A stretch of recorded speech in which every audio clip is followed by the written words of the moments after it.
warahmatullahi wabarakatuh. Waalaikumsalam.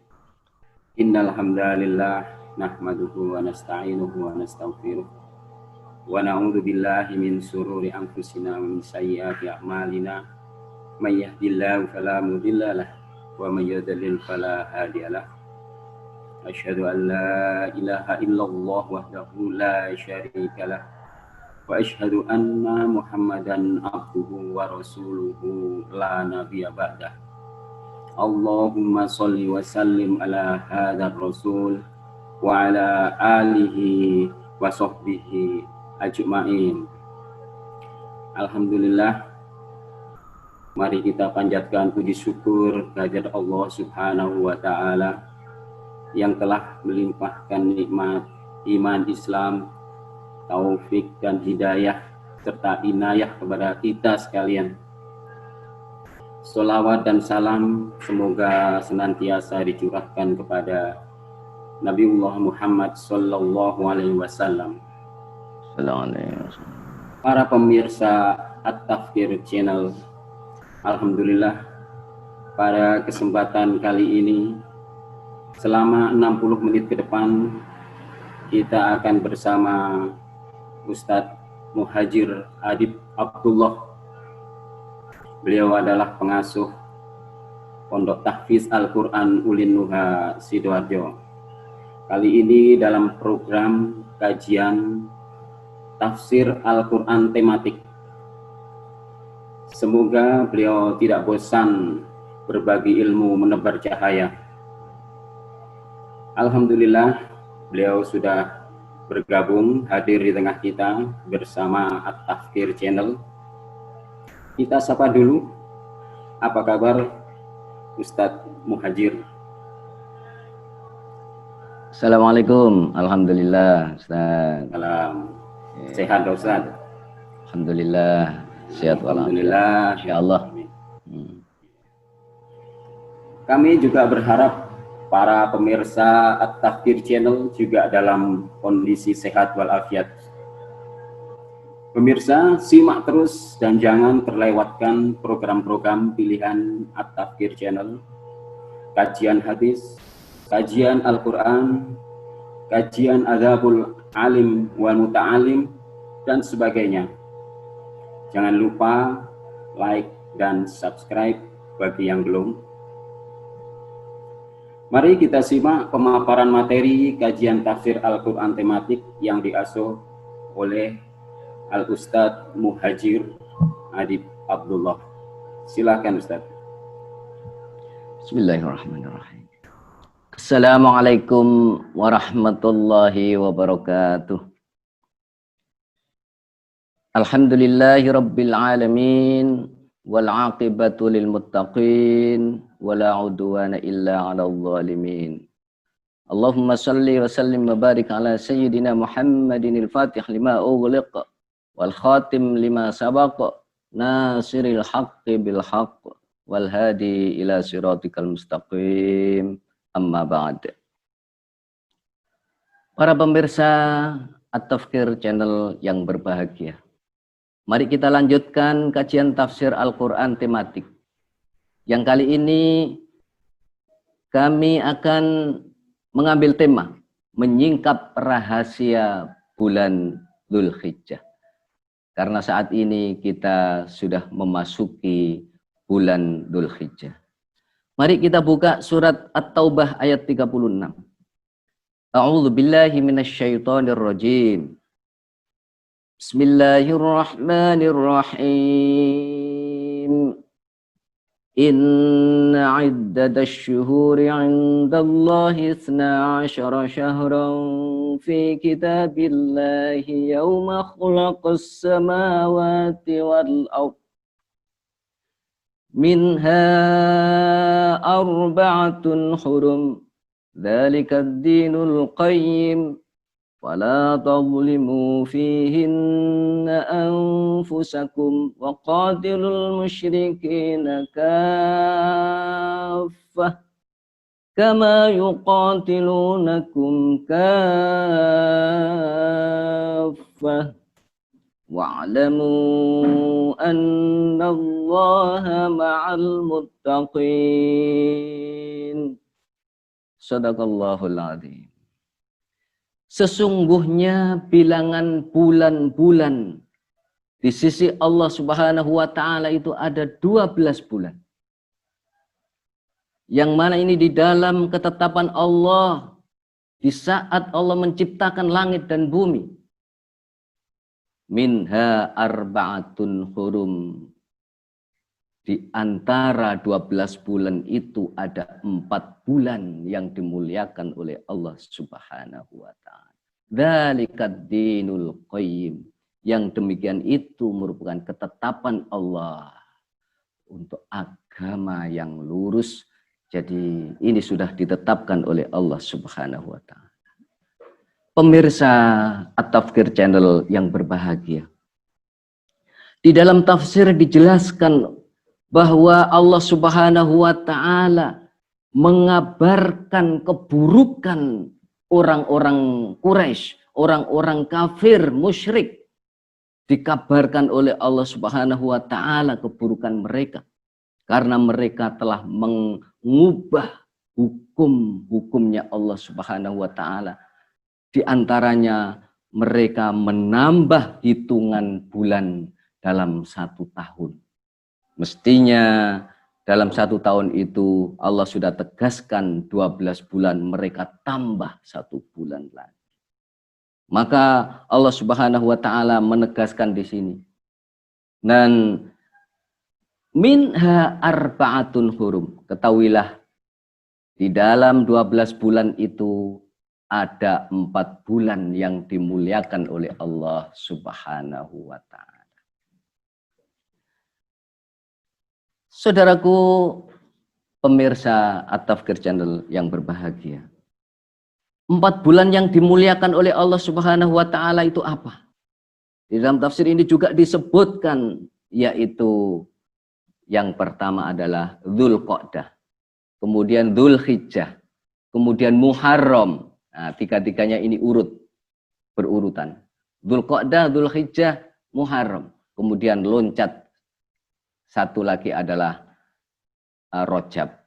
Ini bulan-bulan yang dimuliakan oleh Allah Subhanahu wa taala. Karena itu dalam hal inilah yang ingin kami bahas pada kesempatan yang baik ini. Pemirsa At-Tafsir Channel yang berbahagia. Tentu ketika Allah sudah menetapkan bahwa 4 bulan ini merupakan bulan yang dimuliakan oleh Allah Subhanahu wa taala, pasti ada perbedaan dengan bulan-bulan yang lain. Pasti ada implikasinya. Apa itu?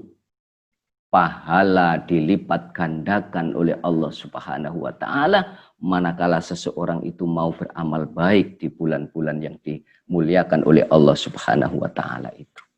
Akan dilipat gandakan oleh Allah Subhanahu wa taala. Demikian juga sebaliknya para pemirsa. Ketika kita melakukan keburukan, melakukan kemaksiatan, melawan aturan-aturannya Allah Subhanahu wa taala, maka Allah juga akan melipat gandakan dosa-dosa yang telah dikerjakan itu. Makanya di dalam surat ini juga ada terusannya, fala taulimu fihinna anfusakum. Janganlah kalian berbuat zalim, berbuat dosa, berbuat maksiat pada diri kalian. Ikhwatal iman, para pemirsa At-Tafsir Channel yang berbahagia. Ini karena itu hari ini insya Allah kita sudah memasuki bulan Dzulhijjah. Kalau tidak salah sudah tanggal 2 Dzulhijjah. Kalau sekarang hari Kamis. Nah, 2 Dzulhijjah. Karena itu kami akan mengkhususkan bahasan ini. Ada apa di dalam bulan Dzulhijjah? Ada apa di dalam bulan Dzulhijjah itu? Kemuliaan apa yang diberikan oleh Allah Subhanahu wa taala? Yang pertama, Rasul kita Muhammad sallallahu alaihi wasallam telah bersabda dalam sebuah hadis yang diriwayatkan oleh Imam Al-Bukhari. ma min ayyamin al-amalus sholih fihin ahabbu ilallahi min hadhil ayyamil ashr. Tidak ada seseorang yang melakukan amal kebaikan. Tidak ada seorang yang melakukan amal kebaikan di hari-hari yang 10 hari ini. Nah, saat itu Rasulullah menyampaikan yaitu di bulan Dzulhijjah. Sehingga yang dimaksud 10 hari awal di bulan Dzulhijjah. Hadhil ayyamil ashr. Nah, ini adalah amal ketika seseorang melakukan amal baik, maka akan sangat dicintai dan pahalanya besar di sisi Allah Subhanahu wa ta'ala. Gitu. Kemudian para sahabat bertanya, qalu walal jihadu fi sabilillah ya Rasul. Walaupun pahalanya itu tidak bisa menandingi jihad fi sabilillah ya Rasulullah. Rasulullah menjawab, qala walal jihadu fi sabilillah. Iya, walaupun jihad fi sabilillah tidak bisa menandingi ketika kalian beramal soleh di 10 hari awal bulan Dzulhijjah. Luar biasa. Namun Rasulullah melanjutkan, illa rajulun kharaja binafsihi wa malihi walam yarji' min dzalika bisyai'. Kecuali, nah ini yang baru bisa menandingi pahalanya amal soleh di 10 hari bulan Dzulhijjah. Baru ini yang bisa nandingi. Apa itu? Kecuali seseorang yang keluar untuk berjuang fisabilillah dengan jiwa raganya, wa malihi dan hartanya, walam yarji dan tidak kembali pulang min dzalika syai'. Tidak kembali pulang. Artinya apa? Syahid di medan perang. Syahid, dia terbunuh di medan perang. Ini yang baru bisa menandingi amal baik di bulan Dzulhijjah 10 hari yang pertama itu. Karena itu para pemirsa At-Tafkir Channel yang berbahagia, amal baik di dalam bulan Dzulhijjah dalam hal ini adalah amal baik apa saja. Apa saja. Boleh sholat, puasa, sedekah, ya. Kemudian berdakwah. Nah, ini termasuk amal baik semua. Semua ibadah, semua itu ibadah kepada Allah Subhanahu wa ta'ala. Ya. Bahkan dakwah, menyampaikan kebenaran, menyampaikan agama Allah Subhanahu wa ta'ala, ini untuk saat ini adalah pahalanya tidak ada yang bisa menandingi. Ya. Pahalanya lebih besar daripada sholat, daripada puasa, daripada zakat, bahkan haji sekalipun. Tidak bisa ditandingi. Dakwah. Karena apa? Karena dakwah ini untuk kita dan untuk semua manusia. Menyelamatkan manusia.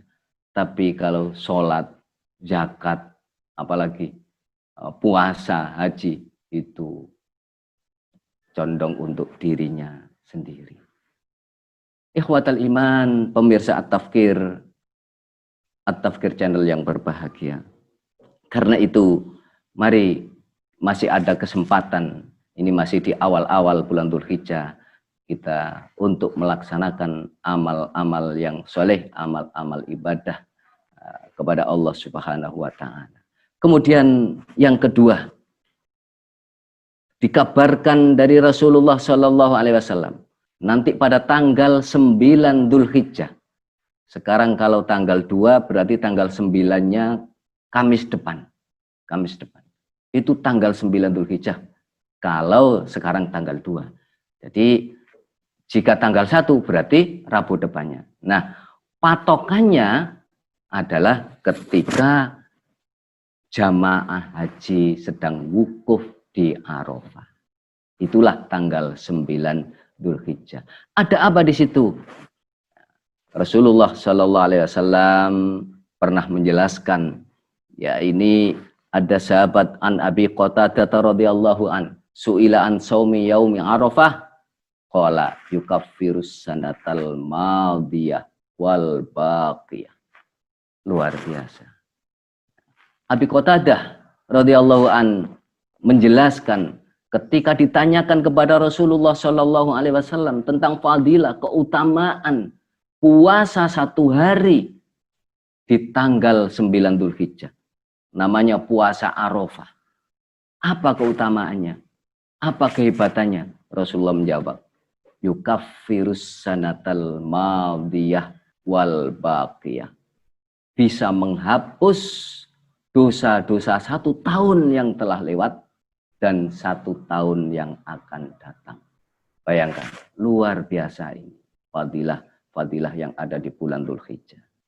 Namun saudaraku pemirsa At-Tafkir Channel yang berbahagia, kebanyakan dan seringkali terjadi di Indonesia, ya, maunya mendapatkan pahala besar puasa di tanggal 9 Dzulhijjah, puasa Arafah, tapi ternyata mereka salah.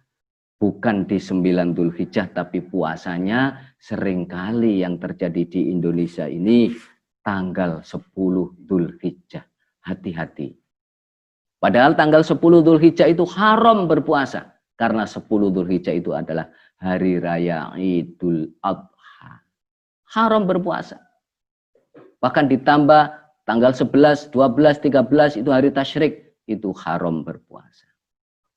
Nah, maunya cari pahala besar tapi justru mendapatkan dosa.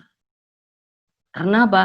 Karena mestinya tanggal 9-nya itu waktunya jamaah haji saudara-saudara kita sedang wukuf di Arafah.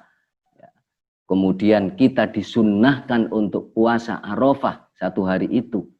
Tapi ternyata jamaah hajinya sudah selesai wukuf, sudah selesai melaksanakan ibadah wukuf di Arafah, mereka melaksanakan Idul Adha ketika sudah terbenam matahari, berarti Idul Adha.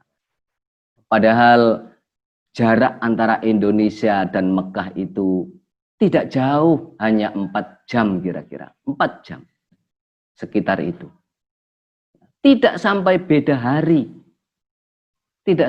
hari, sehingga mestinya ketika ada jamaah haji wukuf di Arafah, pada hari itu pula kita disunnahkan untuk puasa Arafah.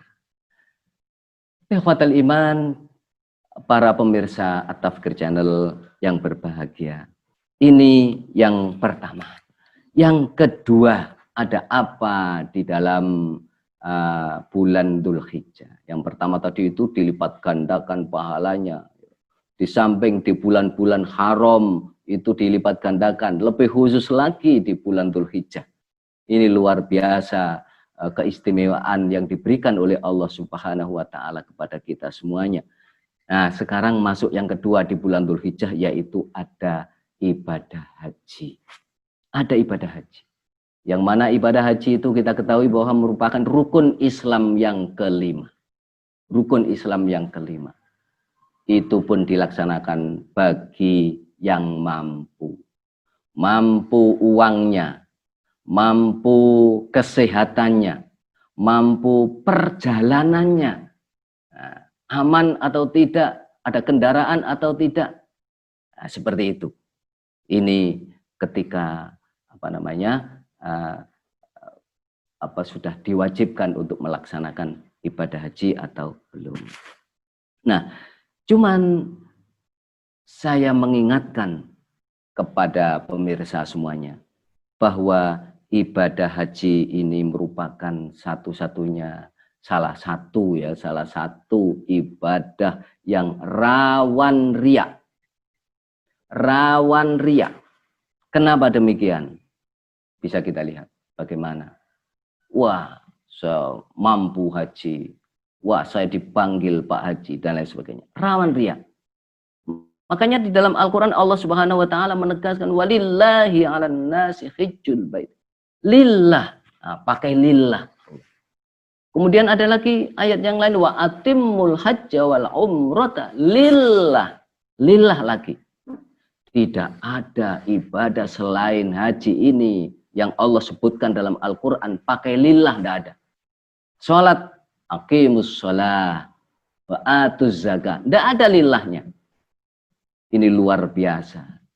Ini karena Allah Subhanahu wa Ta'ala hendak mengingatkan kepada kita, hati-hati, ya, luruskan niat, ya, lillah, karena Allah Subhanahu wa Ta'ala. Saudaraku pemirsa At-Tafkir Channel yang berbahagia, kemudian yang ingin saya sampaikan juga di dalam ibadah haji ini, ada pelajaran-pelajaran yang bisa jadi kita jadikan sebagai ibroh. Ya. Yang pertama, pelajaran apa itu?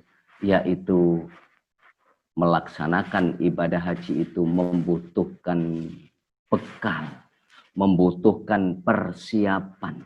Luar biasa, kita saksikan saudara-saudara kita ketika hendak melaksanakan ibadah haji itu. Persiapannya luar biasa, sibuk sekali, sampai bahkan tidak tidur.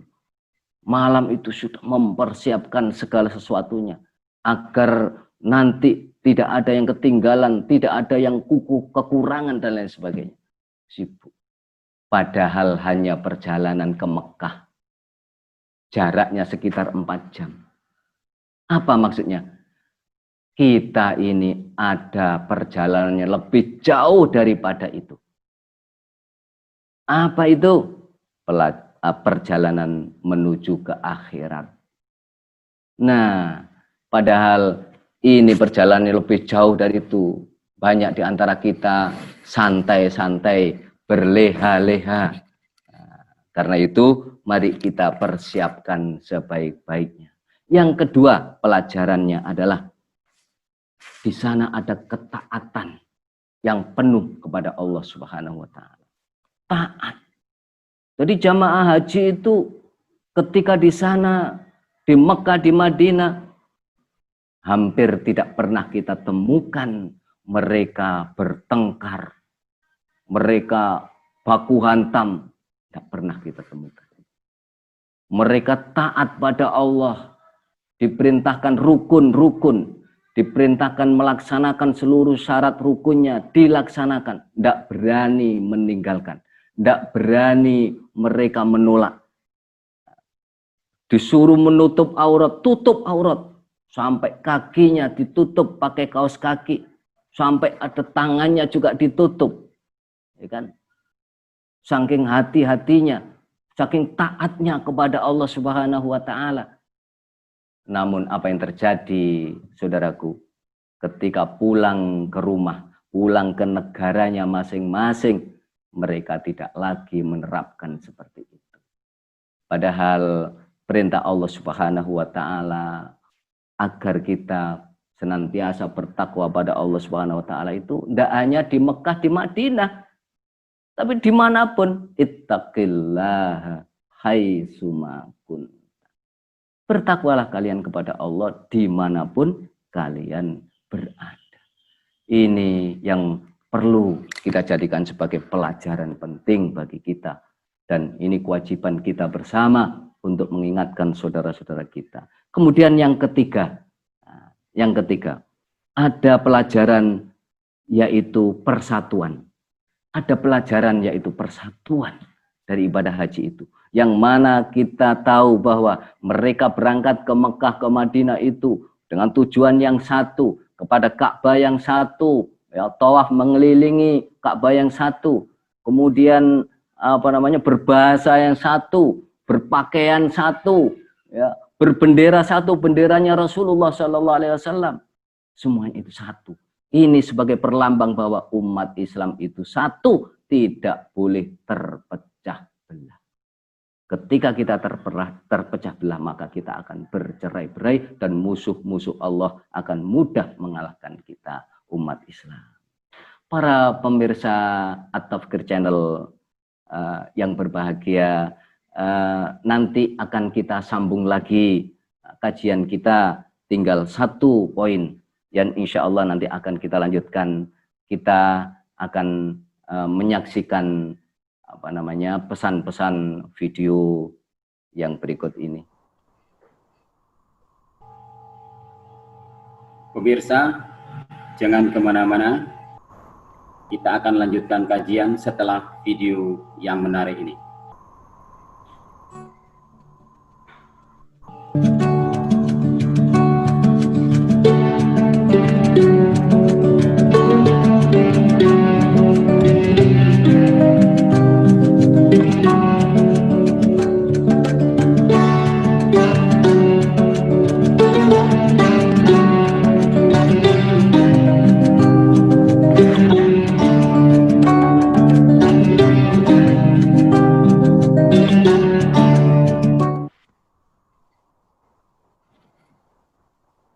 Demikianlah pemutaran video agenda dakwah At-Tafkir Channel. Dan mari kita simak lanjutan kajian berikut ini. Terima kasih, Ustaz. Mari kita lanjutkan, para pemirsa Tafkir Channel yang berbahagia. Kita lanjutkan kajian tafsir Al-Quran tematik kali ini, dan kita membahas keistimewaan bulan Dzulhijjah. Ya, termasuk yang barusan kita bahas adalah tentang ibadah, ada ibadah haji di dalamnya. Ini ada pertanyaan bahwa bagaimana ketika kita mau melaksanakan ibadah haji. Ketika kita mau melaksanakan haji, kemudian kita tunda. Atau ada yang menunda. Nah, pemirsa Tafkir Channel yang berbahagia, perlu diketahui bahwa Rasulullah Shallallahu Alaihi Wasallam memperoleh perintah wajibnya haji itu pada tanggal 6 Hijriah. 6 Hijriah. Pada tahun ke-6 Hijriah maksudnya. Ya, pada tahun ke-6 Hijriah. Itu Rasulullah menerima kewajiban ibadah haji. Kemudian Rasulullah Shallallahu Alaihi Wasallam menaklukkan kota Mekah, atau yang disebut dengan Fathu Mekah, itu terjadi pada tahun ke-8 Hijriah. Nah, saat sebelum ke-8 Hijriah itu, kota Mekah atau Ka'bah itu tertutup. Jadi walaupun perintah kewajiban haji itu tahun ke-6 Hijriah, tapi Rasulullah belum bisa melaksanakan sana karena masih tertutup. Nah, diblokir sama orang-orang kafir. Tidak boleh umroh, tidak boleh haji. Akhirnya dibukalah kota Mekah itu pada tahun ke-8 Hijriah. Nah, disitulah Fathu Mekah. Rasulullah bisa mengalahkan orang-orang Mekah tanpa peperangan, hampir tanpa peperangan sama sekali. Dan mereka bertekuk lutut. Dan saat itu pula lah orang-orang kafir Mekah berbondong-bondong masuk Islam. Turunlah surat An-Nasr itu, idza jaa nasrullahi wal fath, dan seterusnya. Para pemirsa At-Tafkir Channel yang berbahagia. Lalu kapan Rasulullah melaksanakan ibadah haji? Ternyata pada tahun ke-10 Hijriah baru melaksanakan ibadah haji. Artinya apa? Ketika ada seseorang, ada individu menahan diri untuk tidak melaksanakan ibadah haji, ditahan dulu karena ada kepentingan yang lebih, ada kebutuhan yang lebih penting dari dananya itu boleh-boleh saja. Boleh. Namun ketika yang menunda itu, yang menghalang-halangi itu adalah sebuah ormas, sebuah putra, atau sebuah pemerintahan yang ada, itu menunda atau menghalang-halangi, maka ini hukumnya adalah haram. Karena apa? Karena ini akan menghapus, akan menghentikan syiar-syiar Islam. Padahal menghentikan atau menghapus syiar-syiar Islam itu dilarang oleh Allah Subhanahu wa Ta'ala. Jadi kalau individu-individu menunda karena ada kepentingan, boleh. Tapi ketika sebuah organisasi, sebuah partai, sebuah pemerintahan yang menunda atau menghentikan, maka hukumnya adalah haram. Yang terakhir, pemirsa Tafkir Channel yang berbahagia. Di dalam bulan Dzulhijjah ada yang namanya kurban.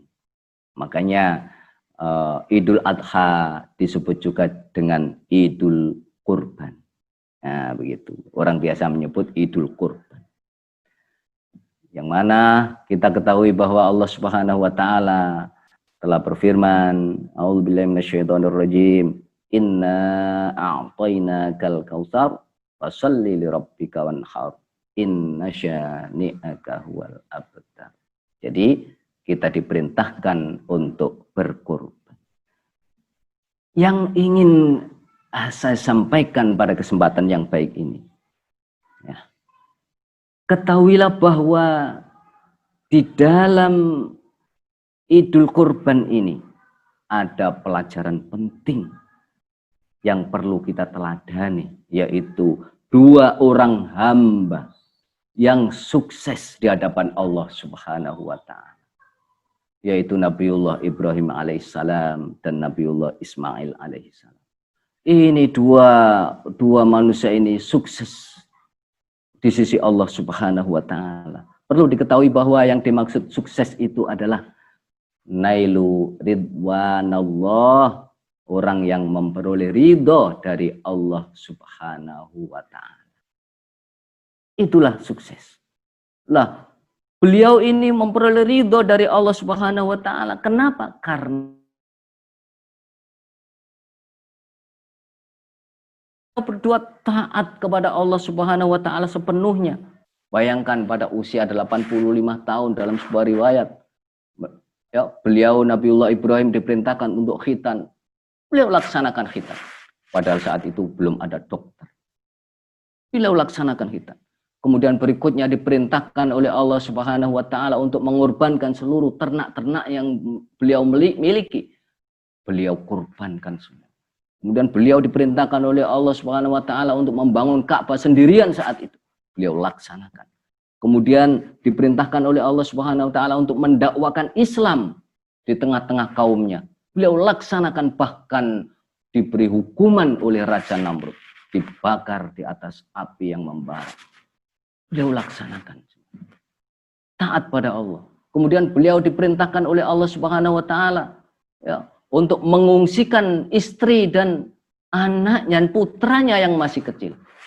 Bayangkan, putra yang didamba-dambakan puluhan bahkan ratusan tahun ditunggu, ya, masih kecil, diungsikan ke Mekah.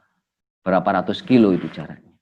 Diungsikan di sana sendirian, berduaan di Mekah dengan putranya, dengan ibunya, yaitu Siti Hajar. Beliau laksanakan karena ini perintah Allah Subhanahu wa Ta'ala. Kemudian yang terakhir, ketika dijenguk ke Mekah, ya, putranya yang sudah agak besar, ya, lucu-lucunya, bahkan lebih dari lucu, ya, kemudian diperintahkan oleh Allah Subhanahu wa Ta'ala untuk menyembelihnya. Ya bunayya inni ara fil manami anni adbahu fangdur madza tara. Luar biasa. Beliau laksanakan semuanya. Nah, karena ketaatannya kepada Allah Subhanahu wa Ta'ala inilah, maka beliau mendapatkan kesuksesan yang luar biasa. Karena itu para pemirsa, sukses itu memang berbanding lurus dengan ketaatan. Ketaatan kepada Allah Subhanahu wa Ta'ala. Tentu di tengah perjalanan banyak rintangan, banyak hadangan. Ini sudah pasti. Ketika beliau mau melaksanakan kebenaran, pasti hadangan, rintangan, ini cobaan. Pasti. Ketika mau menyembelih, dihadang oleh setan-setan itu. Ya, sampai dilempari, menjadi lempar jumroh itu. Ya. Seperti itu para pemirsa. Jadi ketaatan itu berbanding lurus dengan kesuksesan. Kemudian juga pasti ada pengorbanan. Harus pengorbanan. Ya. Pasti ada halangan, pasti ada hadangan. Karena itu para pemirsa At-Tafkir Channel yang berbahagia, kunci sukses agar kita memperoleh kesuksesan, agar kita memperoleh kemenangan di hadapan Allah Subhanahu wa taala, itu dalam bahasan kita kali ini, yaitu satu, kita harus taat kepada Allah Subhanahu wa taala, berusaha sepenuhnya. Yang kedua yang sudah saya singgung tadi adalah kita harus bersatu. Ya, kita tidak boleh berpecah belah. Umat Islam ini adalah ummatan wahidah, umat yang satu. Tidak boleh dipecah belah. Jangan mau dipecah belah. Ini musuh-musuh kita ini. Kita lihat bagaimana mereka ingin memecah belah umat Islam ini. Ketika kita sudah taat pada Allah, kita bersatu, ukhuwah Islamiyah itu wajib. Sedangkan berpecah belah itu adalah haram. Maka kita berusaha untuk merajut kembali ukhuwah Islamiyah ini di antara kita. Jangan sampai ada yang saling sikut, ya, saling fitnah. Naudzubillah. Ketika seperti itu Allah sudah mengingatkan dalam surat Al-Anfal ayat 73. Sudah diingatkan oleh Allah Subhanahu wa taala, a'udzubillahi minasyaitonirrajim, walladzina kafaru ba'duhum awliya'u ba'd illa taf'aluhu takun fitnatun fil ard wa fasadun kabir.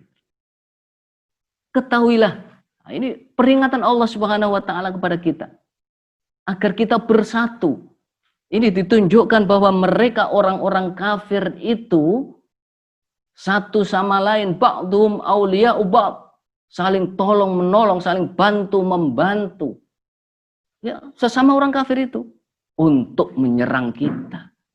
Illa taf'aluhu, kata Allah. Jika kalian tidak melaksanakan ketaatan pada Allah. Di dalam tafsir dijelaskan, maksudnya ini adalah jika kalian tidak bersatu, taat pada Allah dengan ukhuwah Islamiyah, tidak bersatu, maka takun fitnatun fil ard, akan terjadi fitnah di muka bumi. Kita saksikan saat ini. Kurang fitnah seperti apa kepada umat Islam? Bertubi-tubi difitnah ini, dilecehkan ajarannya, dilecehkan orangnya, ulamanya dikriminalisasi, dan seterusnya dan seterusnya. Ya. Kita saksikan sampai dituduh sebagai teroris, radikalis dan lain sebagainya. Semua ini adalah takun fitnatun fil ard. Dan dilanjutkan oleh Allah, wa fasadun kabir, dan akan terjadi kerusakan yang besar di muka bumi ini jika kalian tidak bersatu, wahai umat Islam. Karena itu, mari kita rajut kembali, mari kita semakin mendekatkan diri pada Allah, mengkaji Islam terus, agar kita segera diberi kemenangan oleh Allah Subhanahu wa ta'ala. Agar memperoleh ridho dari Allah, memperoleh kesuksesan dari Allah Subhanahu wa ta'ala. Saudaraku, pemirsa At-Tafkir Channel yang berbahagia, demikian sedikit kajian tafsir Al-Quran tematik pada hari ini. Mudah-mudahan dibarengi taufik hidayah Allah Subhanahu wa ta'ala, dan mudah-mudahan umat Islam segera diberi kemenangan oleh Allah Subhanahu wa ta'ala. Allahumma amin. Saya akhirul kalam. Wabillahi taufiq wal hidayah. Wassalamualaikum warahmatullahi wabarakatuh. Alhamdulillah, demikianlah pemaparan materi kajian tafsir Al-Quran tematik yang telah disampaikan oleh Al-Ustadz Muhajir Adib Abdillah. Kepada beliau kami ucapkan terima kasih, dan kepada pemirsa kami juga mengucapkan terima kasih atas kesetiaan Anda telah bersama kami, dan nantikan program-program menarik yang lain dari At-Tafkir Channel. Kami seluruh kru At-Tafkir Channel undur diri dan mohon maaf atas segala kesalahan. Wassalamualaikum warahmatullahi wabarakatuh.